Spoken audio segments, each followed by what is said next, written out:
The cake hit her face before she even understood what she had done wrong. Frosting slid down her cheek in a slow, humiliating line, while her husband stood over her, smiling, too pleased, too sure of himself. The cameras were already rolling when Judge Judy looked up. Her eyes narrowed, not for drama, but because something about the scene didn't read like a joke. It read like a pattern, and in that first suspended beat, one question settled over the courtroom. What happens when arrogance finally meets justice? But before we begin, where are you watching from? Drop it in the comments and hit subscribe for more shocking courtroom stories. The frosting still clung to her cheek like a bruise made of sugar. She did not wipe it away. She stood at the plaintiff's podium with her fingers interlocked so tightly her hands trembled. Her breathing was thin, measured, like she'd learned to keep herself small. The smear of cake had dried into pale streaks across her face, catching the light every time she shifted. It looked almost ceremonial, like an unwanted mask someone had pressed onto her skin. Her husband entered 3 steps behind her, not because anyone told him to, but because he liked the reminder it carried.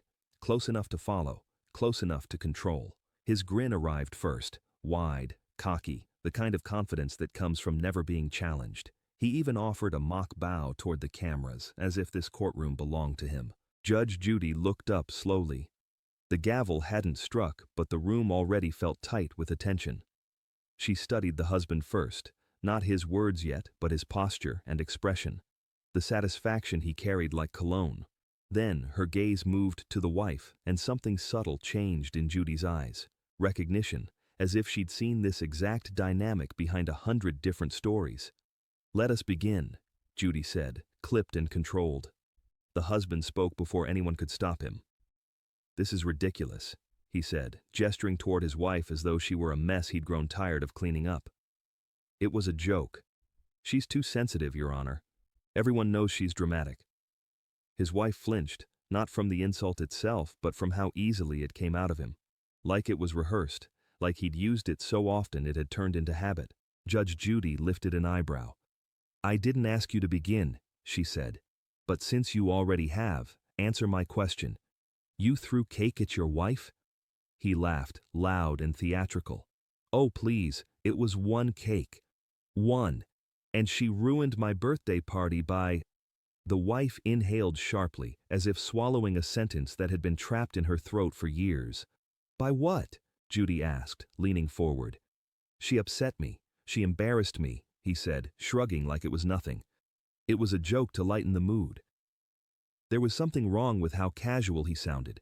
Like humiliation was a minor inconvenience, like a spilled drink. Judge Judy didn't miss it. She turned to the wife. "Is that how it happened?" The woman hesitated. Then, barely above a whisper, she said, "No, Judge. That's not what happened."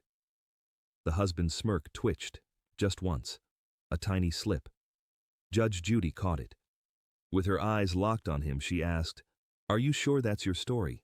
His confidence should have filled the room. Instead, it flickered, briefly, but noticeably. "Absolutely, Your Honor," he said, nodding with exaggerated certainty. "That's exactly what happened." She blew it out of proportion. It was supposed to be lighthearted. Judy didn't react. She repeated one word as if weighing it. "Lighthearted." Then she asked calmly, "Tell me what you mean by that." He puffed out a short laugh meant to reassert control.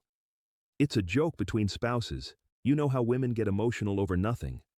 A murmur moved through the courtroom. Even the cameras felt closer. The wife flinched again, not dramatically, not for sympathy, just a small recoil, like her body knew what came next. Judge Judy noticed immediately. "Let's hear her version," Judy said. The husband tried to interrupt. "Your Honor." Judy raised a hand. He stopped. The wife swallowed hard, gripping the edge of the podium until her knuckles whitened. "He didn't throw it as a joke," she said softly. "He was angry. I forgot to bring out the candles he wanted." The husband scoffed, rolling his eyes. "Forgot," he repeated, mocking her. "She ruins everything and I can't react?" "I was trying to lighten the mood. She just can't handle humor." Judge Judy's eyes narrowed. Humor or humiliation? The question landed hard. The husband's smirk froze for half a second, just long enough for the room to see the crack. He tried to recover fast. "It was just cake. She's being dramatic like always." "She isn't the one performing here," Judy said evenly. His jaw tightened. The wife lifted her gaze, fragile but steady. He asked someone to record it, she said, voice trembling. He said he wanted to show everyone how pathetic I looked. Judge Judy turned to the husband. Is that true? He opened his mouth, closed it, then forced a laugh that didn't match his eyes. Come on, she's twisting it. It was for fun. People were around. Judge Judy tilted her head. People? Then, without raising her voice, you told me earlier it was just the two of you. The husband blinked. The crack in his story widened. The room didn't explode into noise. It simply went still enough for the lie to echo.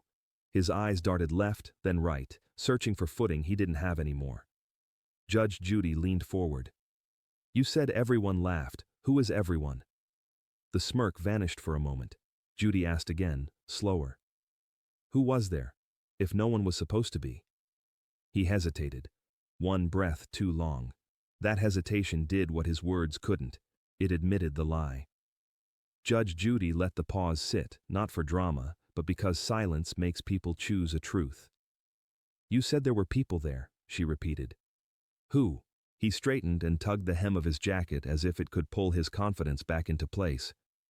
I mean, people could have been around, Your Honor. You know how parties are. In and out. Noise everywhere. That isn't what you said, Judy replied. You made it sound like you had witnesses laughing. The wife stared down. A tear traced the dried frosting line on her cheek. There was no one, she whispered. It was just us. Her voice trembled, but her words didn't. The husband glared at her, sharp, warning, controlling. Judge Judy saw it instantly. Don't look at her like that, she snapped. You answer to me, not to the person you're trying to intimidate.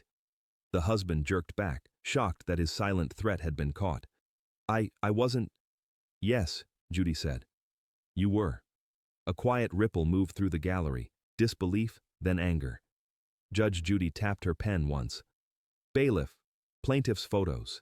The bailiff crossed the room and handed Judge Judy a small stack of glossy prints. Judy flipped through them carefully, not rushing, letting each second build its own gravity. Then she stopped. She lifted one photo so the husband could see. His face paled immediately. The image showed the wife kneeling on kitchen tile, cake smeared across her cheek, her clothes, the floor. He wasn't helping her. He wasn't apologizing. He was holding his phone up, recording. And the expression on his face in the photo wasn't accidental. It was unmistakable. Pleasure. Triumph. Entertainment. Judy's voice dropped colder. She says no one was there. This photo shows only two people, so tell me, who were you performing for? He opened and closed his mouth like a man trying to speak underwater. His chest rose and fell faster. It was just a picture. I was joking. Then why does your wife look terrified? Judy asked. The wife squeezed her hands together. Her breath shuddered. He told me to smile, she whispered. He said he needed the angle to be good. The room felt tight enough that even a pin drop would have sounded loud. Judge Judy lowered the photo, never taking her eyes off him. She turned it slightly toward the courtroom. What exactly am I looking at here? The picture hung between them like a mirror no one could argue with.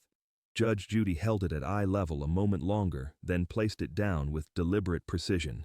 You call this a joke? She asked, controlled and steady. The husband swallowed, then forced a shaky laugh. Your Honor, you're taking it too seriously. It's just a picture. I was playing around. She knew that. The wife said nothing. She stared at the floor, tracing tile lines like they were the only safe place to look. Her fingers brushed the dried frosting on her cheek. Judge Judy noticed. You told her to smile, Judy said. According to her. He shrugged, but the shrug wasn't confident anymore. It was defensive. I mean, yeah, it makes the picture look better. It was supposed to be funny. Funny for whom? Judy asked. His mouth opened. Nothing came out. The quiet that followed wasn't empty. It accused. Judy slid the photo across her desk. The glossy surface caught the light, and the wife's tear-filled eyes in the image looked back at the whole room. You know what this looks like? Judy asked. He shifted. You're twisting it. It isn't abuse. Abuse? Judy repeated. Who used that word? A beat. You did, she finished. Not me. The husband's face tightened. You're trying to paint me as some monster. It was one cake. That's not what this shows, Judy cut in. This isn't playful. It isn't mutual. It's humiliation. Each word landed clean. The wife didn't cry. She stood in the kind of stillness that comes after years of swallowing herself. Judy leaned forward. If this was light-hearted, why were you filming her instead of helping her? He inhaled sharply. Because it was for fun. And why? Judy cut in. Does her face look like she's bracing for impact? His expression splintered. Not enough to confess, enough to reveal. He didn't answer. Judy lifted a second sheet, another still image, different angle, different moment. This one, she said softly, appears to be later. The husband froze. The wife's eyes widened. Judy tapped the corner of the second photo. So, if this was one harmless joke, why does this file show you throwing 2 cakes? His smirk didn't disappear all at once. It faltered, just a flicker. But in Judge Judy's courtroom, even a flicker mattered. The husband stared at the second photo like it had appeared out of thin air. His lips parted, closed, then parted again. He glanced at his wife, but she didn't look back. Her shoulders stayed curved inward, like shrinking was safer than standing straight. Judge Judy folded her hands. 2 cakes, she repeated. Not one. 2 separate incidents, and you recorded both. He swallowed. It isn't what it looks like. Judy leaned back slightly. I think it's exactly what it looks like. Then she said, let's watch the footage. The courtroom screens flickered to life. The first video played, grainy, shaky, filmed from his phone. The wife stood in the kitchen holding a plate, visibly tense. He circled her with the camera, laughing, telling her to look grateful. Then the cake hit her face, hard, deliberate, not playful. A gasp rose from the gallery. On screen, her eyes winced before her body did. The husband shifted in place, muscles tight, pretending he couldn't see what everyone else saw. Then the second video loaded, clearer, more intentional. He aimed the camera at her like she was a prop. She tried to smile through trembling lips. Please do not, she began. He cut her off with another cake. The woman in the courtroom closed her eyes as her digital self flinched. Judge Judy paused the video. Explain why she says please do not if this is all in good fun, he stammered. She exaggerates, she does that, she likes playing the victim. A low murmur moved through the room. Even the bailiff looked unimpressed. Judge Judy tilted her head. Victimhood isn't a performance when we can see fear. He opened his mouth to protest. Judy continued, tapping her pen lightly.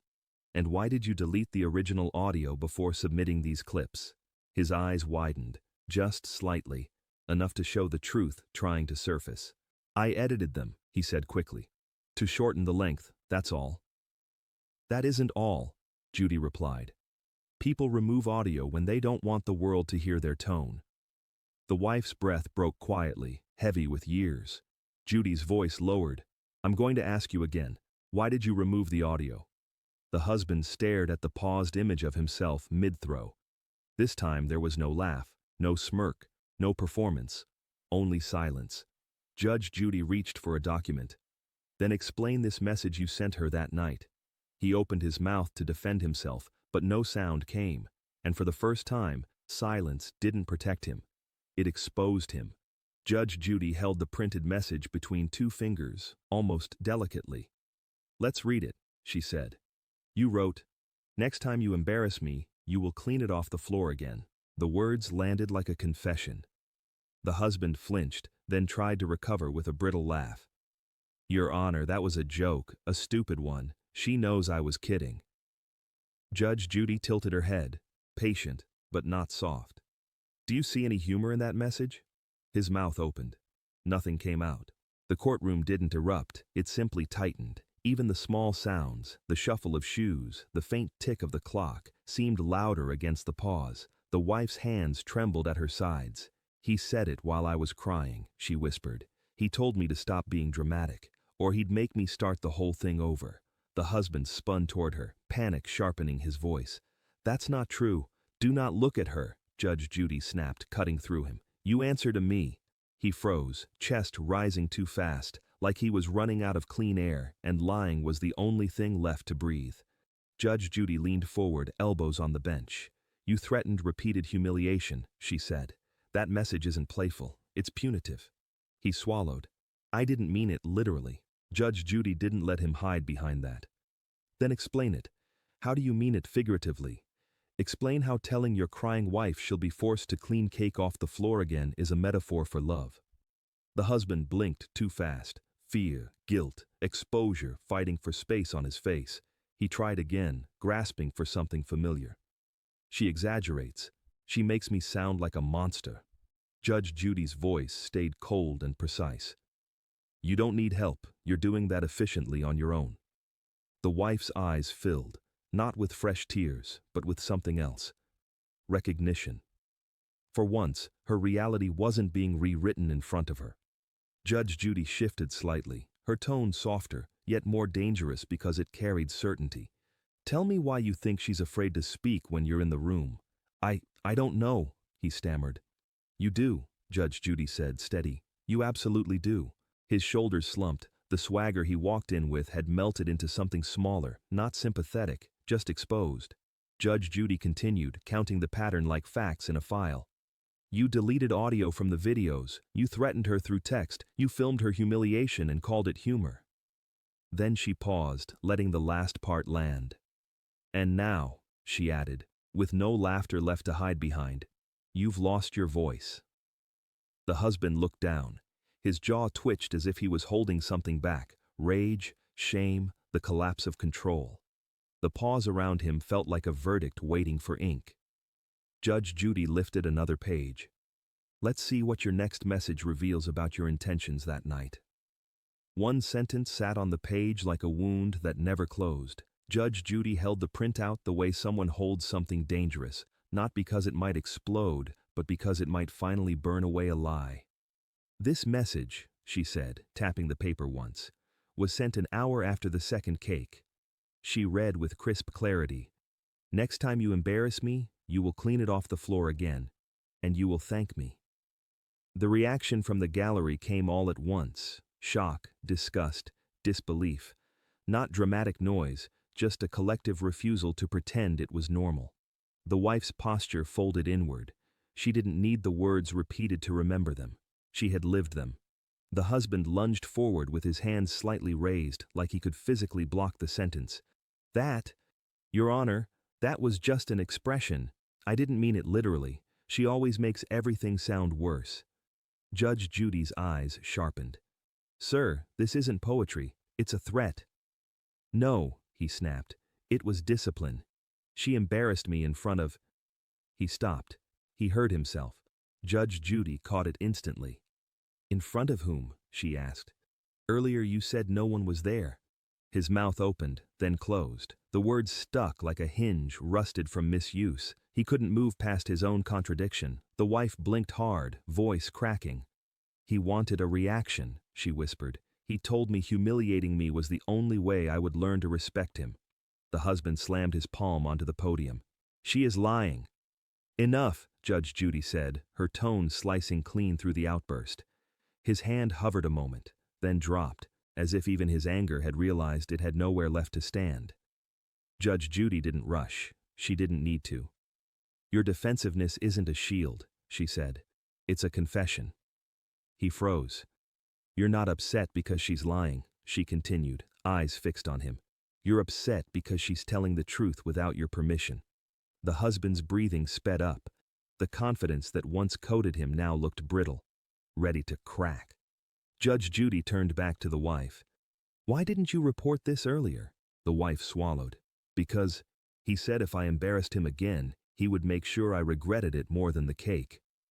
Something flickered across Judy's face, quiet anger, controlled and sharp, reserved for people who mistake cruelty for power. She looked at the husband. "Do you deny sending this message?" He stared at the paper as if it had turned into a spotlight. I might have said it," he admitted weakly. "But that doesn't mean—" "Yes," Judge Judy interrupted, "it does."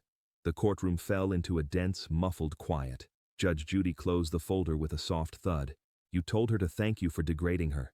That isn't humor. That's domination. The husband's chest rose sharply. His gaze darted left and right, searching for an exit he couldn't argue into existence. Judge Judy lifted another sealed document.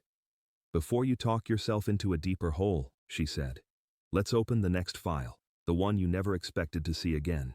The moment she broke the seal, something inside the husband collapsed. Not loudly. Quietly. Like the moment a man realizes the truth is about to speak louder than he ever has. Judge Judy slid out the papers with careful precision, as if laying out evidence from a crime scene. "Receipts," she said. "Several." The husband blinked rapidly. "Receipts? For what?"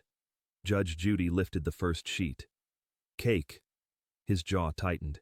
She lifted another. "Cake." His throat bobbed. Another. More cake. The gallery whispered in disbelief.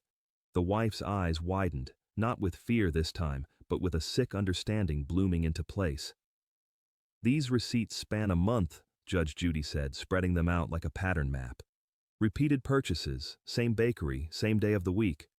The husband forced a shaky smile. "Your Honor, it was a tradition, a fun thing we did." Judge Judy's eyebrow lifted. "A tradition?" Then she repeated it back to him slowly. "To throw cake at your wife every week?" He scrambled. "It was a running joke." "No," Judge Judy said, tapping the papers. "Running jokes end with laughter. This ended with fear." The wife pressed a hand to her chest, voice trembling. "I didn't know he bought extra," she whispered. "I thought it only happened when he got angry." Judge Judy nodded once. Most victims don't see patterns until evidence draws the lines. The husband's composure cracked again, sweat glistened at his hairline, his hands clasped together like he was trying to hold himself upright. "It's not like that," he insisted, voice shaking. "You're twisting everything." Judge Judy leaned forward. Her presence filled the bench without raising her voice. "No, this shows planning," she said, "intentional humiliation and preparation." The word preparation hit him harder than the accusations. His eyes flicked toward the exit, just once, a reflex. Judge Judy noticed. "You aren't reacting like a man falsely accused," she observed. "You're reacting like a man caught." He froze. The wife wiped a tear, not sadness, recognition, like she was finally seeing the blueprint instead of blaming herself for the cracks. Judge Judy gathered the receipts into a neat stack. "This was never about a joke," she said. "This was about power." The husband's shoulders slumped, his breathing shook. "And now," Judge Judy continued, tapping the sealed portion of the folder, "we address the part of this file you absolutely did not want resurfacing." His eyes widened. Judge Judy locked her gaze on him. "Because what I'm about to show you changes everything." He tried to speak. Judge Judy raised one finger. The room went still so quickly it felt like sound itself had been turned off. Because everyone knew, when Judge Judy lifts that finger, the truth is about to walk in uninvited. Judge Judy slid the sealed portion open with deliberate calm. The husband inhaled shakily, shoulders lifting too fast. The wife stiffened, bracing for whatever else could possibly be hiding. "These," Judy said, "are messages you sent to your friends, the same week you threw multiple cakes at your wife." The husband's face drained. "Friends?" he whispered, like the word itself had betrayed him. Judge Judy nodded. "Yes. And they paint a very different picture from the one you gave this court." She lifted the first printout. The words sat on the page like a confession written without shame.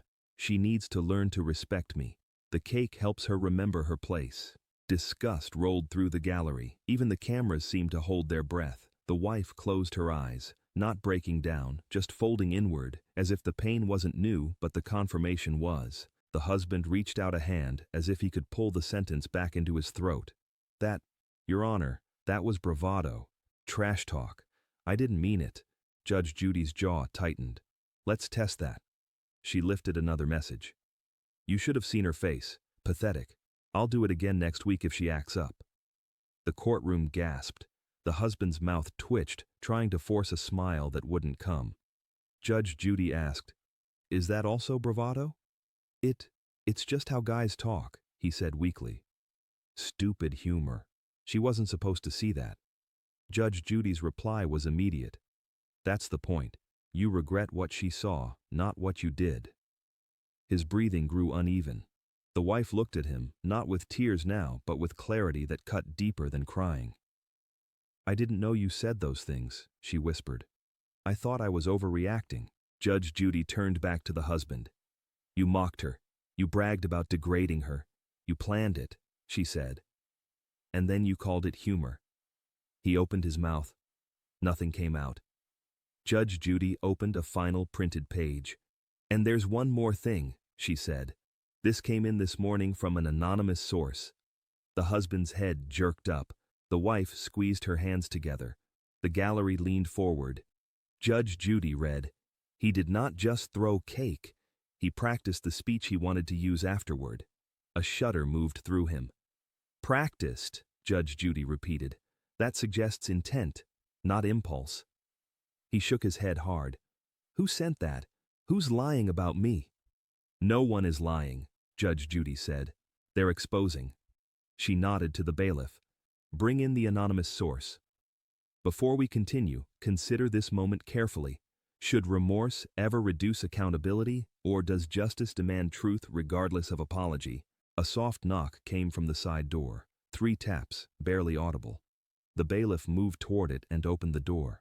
A woman stepped inside, late 30s, nervous, hands clasped tight like she was holding her courage in place. She looked ordinary in the way witnesses often do, not dramatic, not loud, just tired of keeping a truth locked away. The husband stiffened immediately. No, he blurted, panic cracking through his voice. She shouldn't be here. She has nothing to do with this. Judge Judy didn't even look at him. Approach the stand, she instructed. The woman swallowed and walked to the witness chair. Each step looked careful, as if she expected the floor to shift beneath her. State your name, Judge Judy said. Rebecca, she replied quietly. I used to live next door to them. The wife's breath caught. The husband's face drained further. Judge Judy nodded, inviting her forward. You made an anonymous submission this morning. Why come forward now? Rebecca wrung her hands. Because I couldn't watch him lie anymore, she said. Not after everything I heard. The husband snapped. This is ridiculous. She hated us. She's biased. Rebecca flinched at the volume. Judge Judy cut in sharply. You will not raise your voice at a witness in my courtroom. He fell silent, angrily, but definitively. Rebecca took a shaky breath. I never hated anyone. I heard things. Things that worried me. Judge Judy leaned in, voice softer now, guiding. Tell us what you heard. Rebecca's eyes flicked toward the wife, an apology without words. Then she spoke carefully. I heard yelling. So many nights. His voice loud, sharp. Hers, quieter. Always quieter. The wife lowered her head. The husband shook his head, muttering under his breath. Judge Judy's gaze snapped to him, and he stopped. Rebecca continued. I heard things hitting walls. Not always cake, sometimes plates, sometimes something heavier. The courtroom murmured in shock. The husband's hands trembled now. His mask was slipping too fast to catch.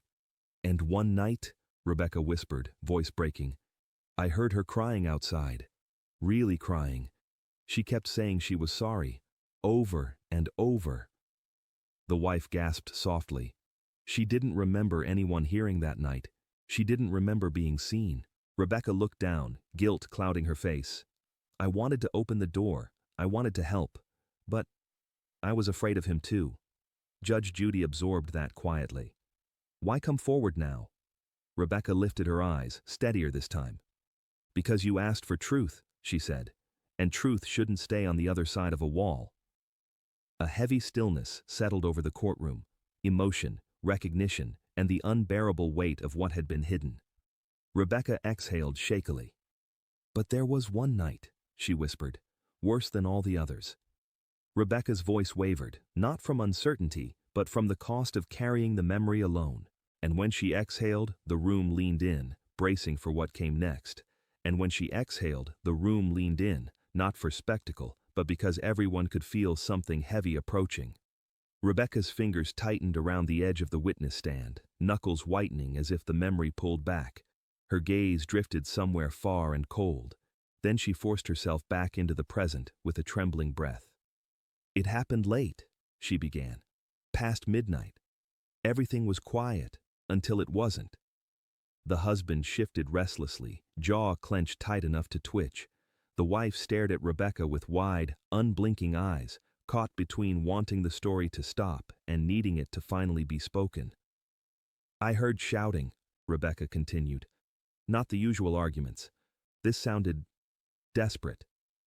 Judge Judy leaned forward slightly. The courtroom was quiet, except for the faint hum of the lights overhead. I stepped out onto my porch, Rebecca said, and that's when I saw her. Her eyes flicked to the wife, gentle, apologetic.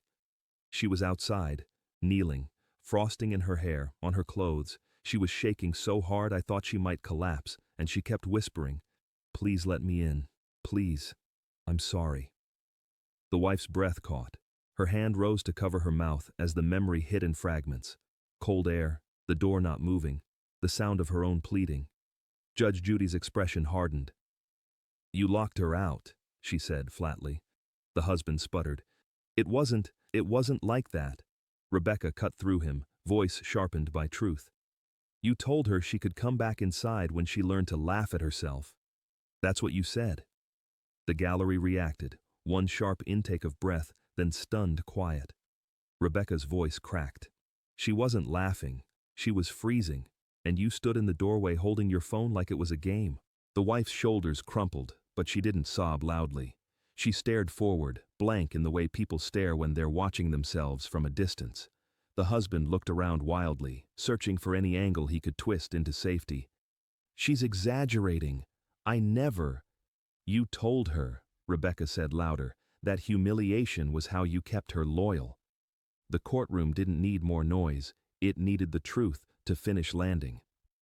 Judge Judy turned her full attention on the husband.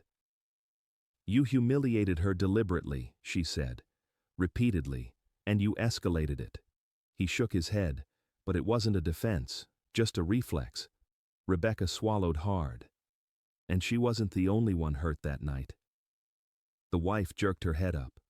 The husband froze. Judge Judy narrowed her eyes. "What do you mean?" Rebecca hesitated, guilt pooling in her expression. There was someone else. Someone who saw. Someone who suffered because of it. The husband's face drained of color. Judge Judy's voice dropped, controlled and chilling. "Your wife wasn't the only person you humiliated that night, was she?" The husband went pale all at once, as if the sentence knocked the air out of him. For the first time, his fear looked real, not fear of judgment, but fear of being fully seen. Judge Judy didn't speak immediately. She didn't have to. The silence did the questioning for her, tightening around him until he couldn't hide inside it. "Who else was hurt?" Judge Judy asked at last, calm enough to be terrifying. Rebecca clasped her trembling hands. Her niece," she said softly. "The teenager who was staying with them that night." The wife gasped. No. She didn't see." "She did," Rebecca whispered. "She saw everything." The husband snapped upright. "She's lying. That girl was asleep." Rebecca's jaw tightened. "Children don't sleep through screaming, and she didn't sleep through yours." The wife pressed a hand to her chest, eyes filling with a shattered kind of fear. She never told me." "She didn't want to," Rebecca said gently. "She didn't want you to feel worse than you already did." A broken sound escaped the wife, half gasp, half sob. Not just grief for herself, but grief for the girl she never realized had been dragged into the same storm. Judge Judy turned to the husband, voice controlled, cutting clean. "Your ego didn't just damage your wife," she said. "It shaped the mind of a young girl who watched someone she loved get degraded." His head shook in frantic denial. "It's not my fault if she misunderstood." "Misunderstood," Judge Judy repeated, leaning forward. "What exactly is she supposed to understand when she watches you throw cake at her aunt while recording it?" His lips parted. Nothing came.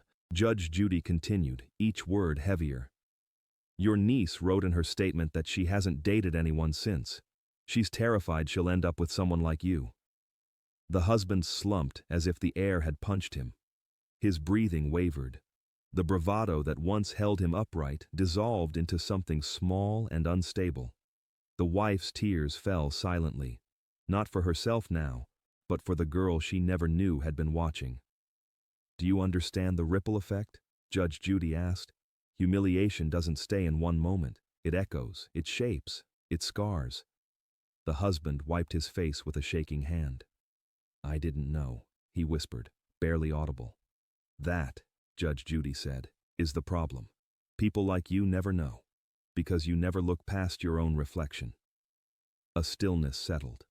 Not just judgment, but recognition of damage that could not be undone by a single apology. Judge Judy closed the folder with quiet finality. "We're not finished," she said. "There are consequences to address." The husband looked up, voice hollow. "What consequences?" Judge Judy held his gaze without blinking. "We are about to find out," she said, "because the ripple you created is deeper than you imagined." The courtroom felt colder, not from air, but from clarity. The husband, once loud, now looked swallowed by the very quiet he used to control the room. Judge Judy rested her hands on the bench, fingers interlaced. Her expression carried stern empathy, understanding without excuse. "You've heard how your actions reached beyond your wife," she said. "You shaped someone else's fear, someone young." The husband's throat tightened. He stared down at the polished wood of the podium like it might offer him a version of himself that didn't exist. Judge Judy continued, "Do you know what happens when a child witnesses cruelty? It becomes a template, a warning, a future they hope to outrun." The wife pressed a hand to her heart, voice thin with heartbreak. "She was just a kid." The husband shook his head slowly, not denial now, collision. "I didn't know," he murmured. "I swear I didn't think—" "That's exactly it," Judge Judy interrupted, leaning forward. "You didn't think, because thinking would require empathy, and empathy would require stepping out of your own shadow." He blinked rapidly, moisture gathering at the edges of his eyes, cracks, not redemption. Judge Judy turned to the wife. "And you carried this alone," she said gently. "Even when others saw pieces of it, you carried the blame inside your own chest." The wife nodded, lips trembling. "I thought I deserved it. I thought if I tried harder, he'd stop." Judge Judy exhaled slowly. "Cruelty teaches victims to become small," she said. "Accountability teaches the abuser what it costs to take up too much space." The husband looked up, eyes red, voice shaken. "I never wanted to hurt anyone." "But you did," Judge Judy said, firm and simple. "Not once, many times. Repeated. Intentional." His shoulders slumped fully now, like the weight finally settled where it always belonged, on him, not on her. The gallery watched in tense, breathless quiet. This wasn't triumph. This was reckoning. Judge Judy tapped her pen once. "We're nearing my ruling," she said. "But before I issue it, there's one more matter we need to address." The husband inhaled sharply, bracing. The wife gripped the podium, heart pounding. Judge Judy lifted a final envelope, plain, sealed, almost weightless. "This," she said, holding it between her fingers, "contains the last piece of truth you've avoided, and it needs to be opened before justice can begin." The envelope looked ordinary, but the way the husband's breath hitched told everyone it wasn't. Judge Judy held it with quiet precision, the kind reserved for moments that blur law and morality. "You know what's inside, don't you?" she asked. He swallowed hard. I'm not sure." Judge Judy didn't let him hide behind vagueness. "That isn't the same as not knowing."